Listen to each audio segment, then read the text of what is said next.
Hey guys, welcome or welcome back to my channel. If you're new here, my name is Vish and welcome to a wrap up. So I'm going to be going through all the books that I read in April and May. So in total, I'm going to talk about 14 books. 3 of them I have DNFed, so that is 11 books that I read in the last 2 months. Maths is not my strong suit. But anyway, let's get into the books that I read in April and May, starting with April. So in the month of April, I read 7 books in total. I didn't DNF any books. And April is also the month I did the magical readathon. And I'll go through all the books I read and I'll tell you which prompts I hit. But I successfully completed my magical readathon career for the spring equinox. And then April is also the month I started my R fantasy bingo. I didn't create a whole TBR for that video. I'm just going to slot in books that I read to fulfill those prompts. So I'll tell you those as well for all the books that I've read. So let's talk about the first book that I read in April, and that is At First Bite by Olivia Dave. This is a contemporary romance, and I used this for my magical readathon prompt for restoration, which is read a book that you think could cure slumps. And for me, contemporary romances do that. Before that, there's 6 prompts in total that I had to complete for my 2 careers, which is healer and beastmaster. 6 prompts in total, but 5 books that I had to read because one of them was just a prompt where I had to read a lore page that G from Book Roast. So basically I read 5 books in total to complete 2 careers. So At First Bite by Olivia Dade. This is a contemporary romance, and I read 2 other books by Olivia Dade, spoiler alert, and All the Feels. And with All the Feels, I didn't like, and I borrowed it from the library initially, and then I got my own copy. So you can see where I'm going with this. So we're following our main character, Athena. We actually have 2 perspectives in this, so we follow 2 characters. So our main character, Athena, was set to marry her fiance, but the fiance's brother, Matthew, who was our second main character, told Athena's fiance not to marry Athena, and her fiance listened and left her. But unfortunately, Athena bought the house next to her fiance, and she has to move in there because she doesn't really have a choice. She doesn't have a job anymore, so she doesn't have income, so that is her only place to live. And unfortunately as well, the next door neighbor of her house is Matthew. So as kind of like revenge, she does things around the house that Matthew can see / hear. So like amping the volume of a erotic audiobook for everyone to hear, which he hates, and like having messes around a house, which he hates. Matthew is a doctor, just like his brother, and he lives next door to Athena, and he feels really bad for what happened. He doesn't regret it, but he does feel bad for Athena. He tries to help her out while Athena is also having her revenge on him. I gave this 5 stars. I love this book so much, actually. I feel like all of the elements in this did it for me. I connected with the characters. There's dual POV in this. It's just so romantic. We have other topics in here, such as mental health, depression, also suicide ideation, so trigger warnings for that. It's just so great to see dual perspective books because you can see both of them pining for each other and their feelings for each other, even though they don't know their feelings for each other. Does that make sense? I love their chemistry together. Their banter together is hilarious. Athena is also a great main character. She's very headstrong. She won't let anyone treat her in a negative way. Yes, she has her issues that she has to work through, and this book also talks about, I guess, your career or your purpose in this world. It doesn't shy away and normalizes job switching because some people like me don't like monotony. We like different things within our day-to-day life, and it's just nice to see that our main character Athena also feels this way, but she also feels bad because she sees other people having their like purpose and like, I want to be a doctor, therefore I'm going to be a doctor, whereas Athena kind of doesn't know what she wants. I just really love this. I highly recommend this romance, to be honest, and I think this for me is Olivia Dade's best. The next book I read in April is Favs by Sarah L. Arifi. This is the first book to a new adult fantasy series, and for magical readathon, this was for elemental studies, and that is to read a book with a source of light on the cover, and there's a moon, there's stars, source of light on the cover. And for our fantasy bingo, this one was for the prompt Under the Surface, which is to read a book where an important setting is either underground or underwater. And then hard mode is at least half the book takes place underground or underwater. I'm not doing hard mode in Fantasy Bingo, but if I can fulfill the hard prompts, that'd be great. So this one did fill the hard prompt, which is at least half the book takes place underground or underwater. So most of this book takes place underground. So we have two main characters in this who are both sisters, and that is Euron and Lettel. And they're both very, very different from each other. So Euron is a soldier of the Elven army, and she has recently gained a promotion to, I think, captain or general. However, she makes a big mistake on her first day and is sentenced to be exiled from the Elven lands. Lettel is a diviner, so I guess she's the type of person to predict the future, make up prophecies, that sort of thing, and she feels really bad for Euron and her exile because in that same morning, Lettel gave Euron a prophecy, which has led to her mistake. So Lettel and one of Euron's soldiers, who also feels bad for Euron, follows Euron into exile, and all three of them stumble upon the Fae, who haven't been seen in over a millennia, and that's where the story goes from there. I gave this 4 stars. I really, really enjoyed this. Obviously, there are some cons to it, but what I really enjoyed about this is the world building and also the cultural differences between elves and the Fae. Because our main characters stumble upon the Fae, a lot of the things that they know about the Fae are not true, so they have to learn all the cultures and procedures that the Fae do within their land, so we are also learning the Fae culture. There's also a sapphic romance in this that I also really enjoyed. Actually surprisingly steamy in a couple of scenes, which I did not expect. So the cons for this book is that it was pretty predictable, and I feel like it was too short for what it was for the world building. I feel like it was too short, so everything was a bit rushed. Things were a bit predictable, and I didn't quite connect to the characters as much as I would have liked. So with the plot, there's a lot of plot twists, and like I said with Lettel, she makes up prophecies and she has to interpret them to, I guess, stop them from happening. And there is a certain prophecy that Lettel has, and I feel like the reader figures it out way faster than our resident diviner does. And it was a bit annoying, to be honest, because she could have prevented it from happening if she actually just paid attention to the prophecy. But overall, I just really enjoyed the world building, like I said, and the writing, and I decided that I wanted to read more of Sarah Al-Arifi's work. I did hear that her other series, the Fire Ending trilogy, is much better than Faebound, so I gave the ending trilogy a try, which we will talk about later. The third book that I read in April is Only and Forever by Chloe Lees. How cute is this cover? I got the Illumicrate editions of the whole series, and it is gorgeous. Not gonna lie, I stared at it for a good 20 minutes when I put it on my shelves. So this is the 7th and final book in the Bergman Brothers series. If you've been on my channel for a while, you've heard me talk about the Bergman Brothers series. Favorite romance series, contemporary romance series of all time. I love the Bergman Brothers series. They just have a special place in my heart, and it's just so heartwarming. It's like they're my family. It's kind of like my found family where I can come back to anytime. So the 7th and final book follows Vigo and Tallulah. Vigo is a hopeless romantic, and he struggles to find what his purpose is, what his passion is. So I think he kind of figures it out and opens a romance bookstore, which is honestly a dream place to be. And then we have Tallulah, and Tallulah's sister is Vigo's younger sister, Ziggy's best friend. And in one of the Bergman dinners, Tallulah ends up at one of those dinners, and Vigo stumbles upon Tallulah. Tallulah and Vigo know each other back at uni. They used to have the same class together for like a semester, a couple of weeks, and Vigo had a crush.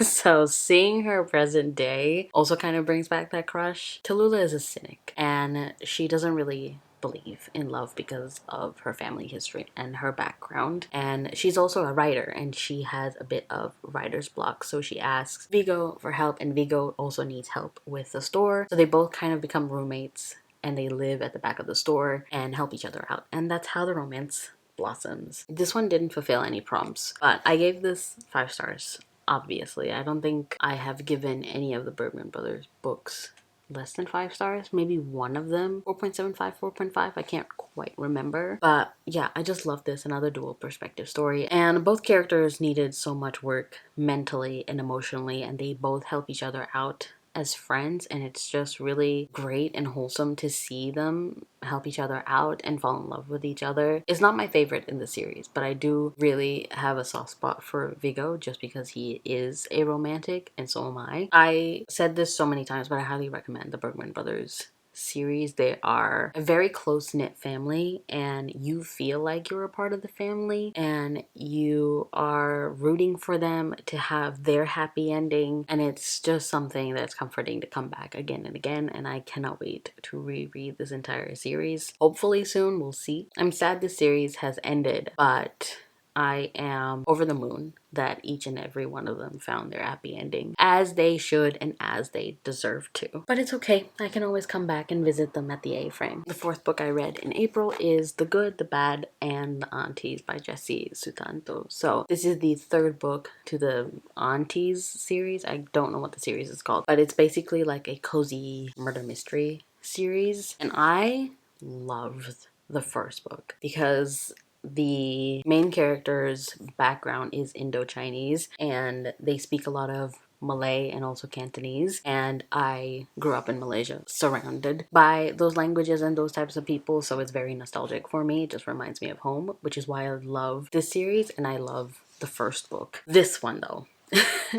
So, in the third book, the aunties and our main character Mehdi and her husband Nathan are in Jakarta for Chinese New Year, and they're trying to celebrate with their family. But unfortunately, the aunties get sucked into this whole mafia plot. One of the aunties gets kidnapped, and they all have to save the aunties. So, just normal shenanigans within this family, but I gave this 3 stars. It is not my favorite. Very predictable plot. I still really like the humor though. That's why I keep going back to the series. I don't know if I would, actually I can't lie, just because it brings me so much nostalgia and I like the humor a lot. If Jessie Sutanto would have released another book in the series, I would definitely read it. But I still highly recommend the first book though. It has a great sense of humor. I highly recommend the audiobook. I haven't listened to it personally, but I know a lot of people that do like the series really like the audiobooks. But I still had a really good time being back in this world, being back with the aunties and their sense of humor. So this was a good time. And this also fulfilled a magical readathon prompt, which is alchemy, and that is circle on the cover. And I don't know if you can see, but there are circles on their faces. The fifth book that I did read in April is Harry Potter and the Philosopher's Stone. It was a reread, nothing to say. To be honest, I didn't even rate it. I just wanted to reread the series, so I'm just making my way through it very slowly. I think I'm on like chapter 2 of the second book right now, and yeah, I'm just rereading it. But for our fantasy bingo, I did use it for published in the 1990s, and that is to read a book that was published in the 1990s. I think it was published in 96, so that was that for that prompt. The sixth book that I read in the month of April is Part of Your World by Abby Jimenez. This is another contemporary romance book, and it did fulfill a readathon prompt, and that is animal studies, and that is yellow title. It is a yellow title. I picked this up because one of my friends, Abby, really loved this. So I decided to pick it up, and it's about our main character Alexis, who is an ER doctor, and she comes from this very famous family in the medical world, and she therefore has expectations put on her to become more, but she's kind of happy where she is, but she is pressured. But anyway, we have our other main character, Daniel, and Daniel lives in a small town, and he runs a bed and breakfast in this very small town. And Alexis kind of gets stuck in this town. She meets Daniel and they have a one-night stand, but they can't deny the chemistry between them and their banter, and they just really like talking to each other. So that's where the romance buds. But Alexis is struggling because she can't really see herself being with Daniel long term because of who she is and where she comes from and the expectations put on her by her parents. So she's struggling with that. And I really enjoyed this. I gave this 4.5 stars. I've also read another book by Abby Jimenez, which you will see later, but I have come to the conclusion that Abby Jimenez is not a very smutty author. She's leaning towards more romance and the romanticness of it, which I really loved. I obviously am a girl that loves her smut, but it's very refreshing to see just romance in a book, in a romance book.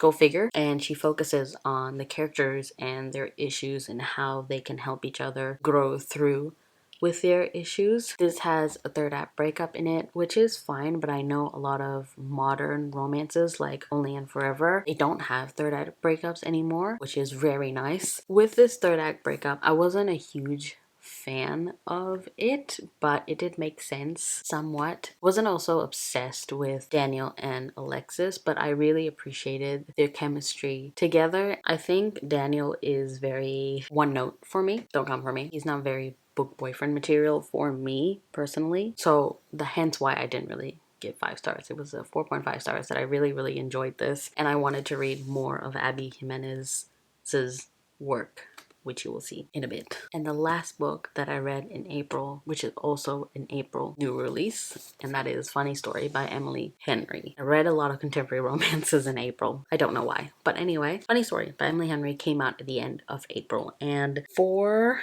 my Magical Readathon, I think this is the last book for Magical Readathon.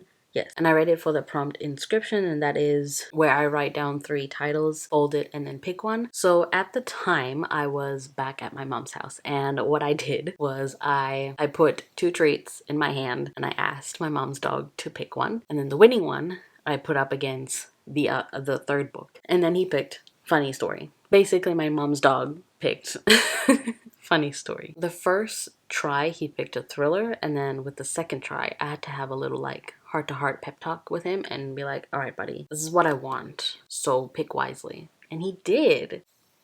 He's a genius, that one. We follow our main character, Daphne and Miles. So both of our main characters have been dumped by their respective partners, and their partners got together, which is crazy. So Daphne and Miles become roommates, and that's how the romance blossoms. And I gave this 4.25 stars. It's not my favorite Emily Henry. I think my favorite will always be Beach Read and Book Lovers, but my least favorite will always be You and Me on Vacation. I would put this and Happy Place in the same category, but I think Funny Story is better than Happy Place. But our main character Miles is very Nick Miller coded, and I am not a Nick Miller girly. I'm so sorry for everyone that is a Nick Miller curly, but I'm not, so I didn't connect to him. I did like their chemistry and the banter between them, and I like the romance between them and the little things that Miles would do for Daphne. There's a discussion of daddy issues in here because our main character Daphne has a bit of a tumultuous relationship with her father. He comes and goes when he pleases, and that really hurts her. So there's a lot of discussion about that, and there's also kind of a third act breakup in this that I wasn't a fan of. But what element I really did like is that Daphne is a librarian, and we get to see like the things that she would do for her job. And at the end,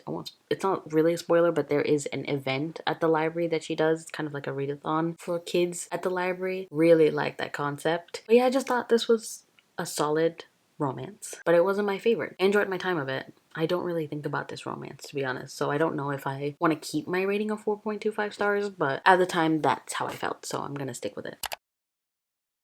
So in May, I read a total of 4 books, but I'm going to talk about 7 in total because I DNF'd 3 books in May. It's a lot, but things weren't just hitting for me, and I wasn't going to waste any time. I'm a slow reader, so I don't want to waste any time. What's the point of giving books 2 and 1 stars when I know I'm not going to like them? So let's talk about the first book that I picked up in May, and it's the first DNF, and that is The Curse of Saints by Kate Dramas. So this is a Fairy Loot edition, and I picked this up because I wanted to see if I should get the second book in the same edition. This is a first book to a fantasy romance series trilogy, and I wanted to try this because I thought I might like it. So I was literally sitting here trying to figure out what the heck this book was about and what I thought about it, and I have forgotten literally everything about this book, and that really shows why I DNF'd this book, because I was not interested, was not connected to the characters. It's a very basic plot. Our main character, who is called Aya, and she is very Selena goated, and it's just something that I've read again and again. I didn't want to read something like that again. So what this book is about: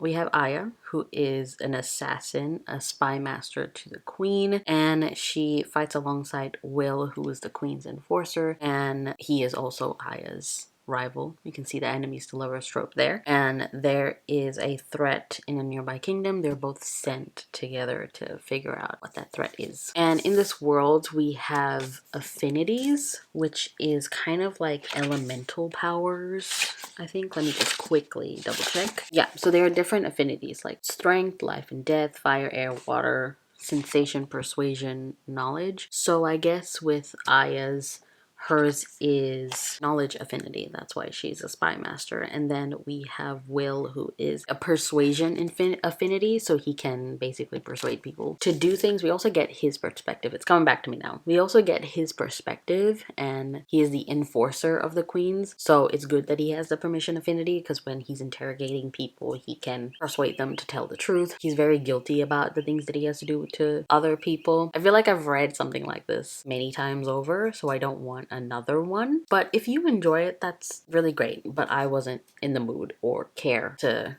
read the whole book. The first book that I actually read and finished in May is The Final Strife by Sarah Al-Arafi. This is the first book to her Ending Fire trilogy, and guys, we're sleeping on this one. We're sleeping on this one, let me tell you. Before I even get into my whole review, like, bottom line, rate this. This was such a great beginning to a fantasy trilogy that I've read in a while, and I was just obsessed and I was shook. So please pick this up. But let's get into what it's about. So in this world, the empire is ruled by blood. There's a hierarchy via the blood system. So if you have clear blood, you are the bottom of the bottom. You are the slave. Your hands and tongues get cut off because of a rebellion that they had 100 years ago. And then we have the blue bloods, who are basically just laborers, and they're in the middle class. And then we have the red bloods, who are royalty, the rich, etc. They are the ones that run the empire. And the empire holds the Aktabar, which is a series of trials that is held every 10 years. And that's to ensure to find their next ember rulers of the empire. There's different categories that you're fighting for, so you have to choose whether you want to be in strength, knowledge, truth, or duty. And then we have our main character Scylla, who wants to get into the Aktabar to win and become the warden of strength. Scylla is one of the 12 children that was stolen by the Blue Bloods from Embers to live within the Blue Blood society and try to get into the Aktabar and win and take down the society that way. So the only way to get into the Aktabar is if you have Ember blood. But her adopted family has been brutally murdered, so she's the only one left to get into this Aktabar and fulfill her purpose, and she doesn't want to let her dead family down. And we also follow our main character Anor, who is the daughter of the Warden of Strength, and she's also trying to enter the Aktabar. And these two have a very peculiar friendship made along the way. I gave this book 4.75 stars. It wasn't perfect, but I really enjoyed this book a lot. World building, amazing. Politics, also amazing. And then we have world history, because the Clear Bloods also have like a rebellion, and the people in this empire came from a different island slash continent, and they migrated to this area here. And we're trying to find out anything we can in what happened with the original island that was destroyed by ending fire. And then we also have the Aktabar, and we have to go through all the trials.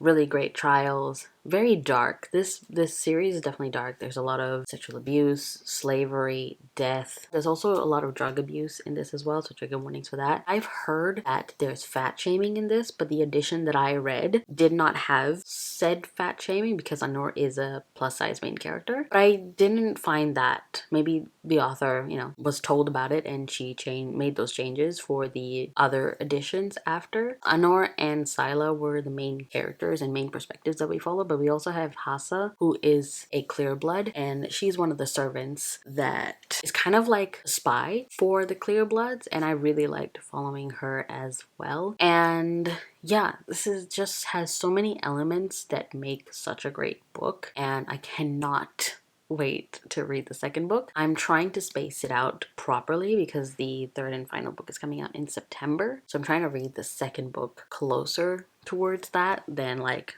right this second, even though I really want to, because I want to know what happens. So I definitely would recommend Ending Fire trilogy over Feybound, just because I feel like the characters, the plot, the world building is superior than Feybound. Yeah, I would recommend the Ending Fire trilogy over Feybound for sure. And with the Final Strife, I didn't use it for the Our Fantasy Bingo because one of the rules for the bingo is to not use the same author twice. Because Feybound was already in there, I didn't use the Final Strife for any of the prompts. And then we come to the second DNF of May, and that is Caraval by Stephanie Garber. This was the May pick for my in real life book club. I didn't finish it. So this is a very beloved YA fantasy trilogy. I thought I would like it just because it has a circus setting, but I quickly found out why I didn't like it. So we follow Scarlett, and she has always wanted to experience Caraval, and Caraval is a traveling magical circus that goes to like different towns every year, and only people can be invited to this special circus. And she's been writing letters to the ring master called Legend. Every year she doesn't really get a response, and then the year that she is set to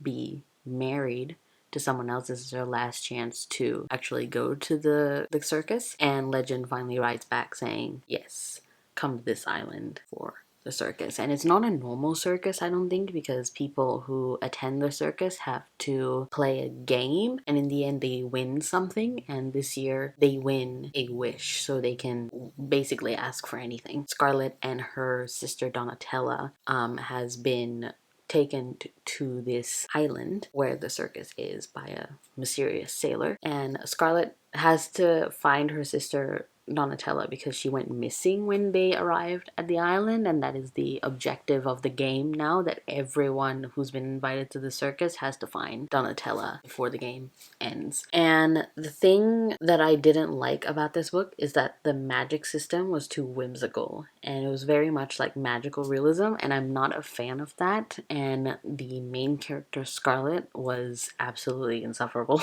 But the main reason is the magic system and its whimsical nature, but I feel like people who do like that will definitely enjoy this. The second book that I read in the month of May is The Mysterious Case of Alperton Angels by Janice Hallett. This is a murder mystery novel that I actually really enjoyed, and I gave this 4 stars. So this is all told in mixed media. This is my first Janice Hallett book, and I know that she usually does a murder mystery in mixed media form, and this one was really well done. And it's about the Alperton Angels, which is a cult where people believe that they have been reincarnated into angels, and one of the angels gave birth to a baby, and the angels believe that the baby is the Antichrist, so they have to murder this baby. But the mother of the baby comes to her senses, rescues the baby, and calls the police. And instead of standing trial for crimes that they've committed, the angels all committed mass suicide. And this is basically following 2 authors in the present day, because the murder suicide and all this took place in the 90s. So that was about 18 years ago. So in present day we have 2 authors, Amanda and Oliver, and they're both rival journalists, but they have to team up to basically try and figure out this case for the books that they're individually writing. And this book is basically a collection of the documents that Amanda has compiled. And actually in the beginning of the book, it actually says that you have found this safe deposit box full of the documents, archive, research material for the book that has been published. So you must read it all and make a decision. So you either place the documents in the box and then throw away the key where it never be found, or take it to the police. So even the starting point is already so intriguing. This was a ride, but I feel like a con for this book is that it was too long. And I usually don't say that. I feel like because of the mixed media, there was a couple of parts where it lulled, because this case was not delved into a lot and it wasn't clear as to what happened. There's a lot of speculation happening and there's not a lot of witnesses. So Amanda basically has to revisit certain witnesses, and that's the part where it gets dull because we're trying to find out what actually happened with the Alperton angels and what happened with the baby and what happened with mother, etc. But other than that, it has the discussion of cults and the impact of cults within present day. So even when cults were disbanded ages ago, what impact they have to this day. And I definitely recommend this, especially with the mixed media element. It definitely elevated the storytelling in this, and I'm definitely going to check out more of Janice Hallett's books, starting with The Appeal. The third book that I read in May is Yours Truly by Abby Jimenez. This, guys, I loved this book. So as you've seen before, I read Part of Your World and I gave that 4.5 stars. Yours Truly is my favorite so far and one of my favorite romances. So I gave this 5 stars. We're following 2 main characters in here, Brianna and Jacob, who are both doctors. So Brianna works as an ER doctor and Jacob is a new hire for said hospital as an ER doctor as well, and he didn't really make a great first impression with Brianna. So Brianna has just kind of written him off, even though a lot of her co-workers have said that Jacob is salt to the earth. He is the best person you can ever work for and be friends with. So because Jacob thought that he didn't make the best first impression, and because he suffers with social anxiety and anxiety in general, he feels that he expresses his feelings better through writing. So he writes a letter to Brianna expressing his apology, etc., etc., and they both kind of pass letters back and forth and they get to know each other that way. And Jacob just broke up with his recent girlfriend, and his girlfriend started dating his brother, and now they're going to get married. He's trying to put a brave face on for his family, even though his family does not approve of what his brother and his ex-girlfriend has done. But Jacob is trying to put on a brave face so his family be's there for his brother. So he wants a date or a girlfriend to this wedding. So Brianna and Jacob kind of have this fake dating arrangement, which I also really love. This is so romantic, guys. That's just one word. If I were to describe this book in one word, I would say this was so romantic. I love Jacob.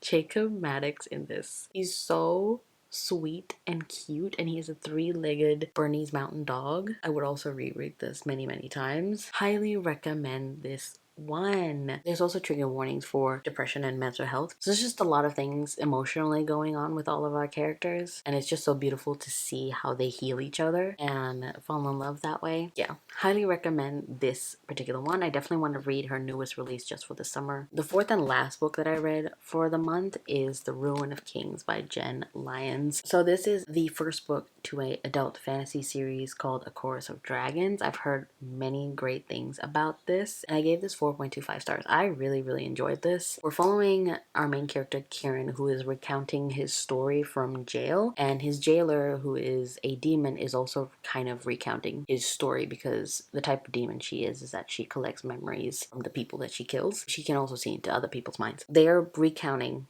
Kieran's story from when he was 15 to now, and it's just so intricate and complicated and very chaotic. So the plus side of this is that it's definitely very entertaining, the plot, and there's just a lot going on to keep you engaged. However, the con is it's very messy world building because the way the story is told is not very linear, because things are being told from the future and from the past. So whatever you found out in the future haven't been told in the past, so it's kind of like you're being told so many things but it hasn't happened yet, and it's also not true at the same time. It's just very complicated. I had to pull out the family tree of this multiple times and try and keep track who is who, because there's a lot of soul swapping, reincarnation. There's dragons, there's gods, but I feel like with a reread I would get more out of it in terms of world building and trying to keep together who's who. I cannot wait to dive into the second book of the series with the same storytelling. So I hope that the storytelling aspect does change after the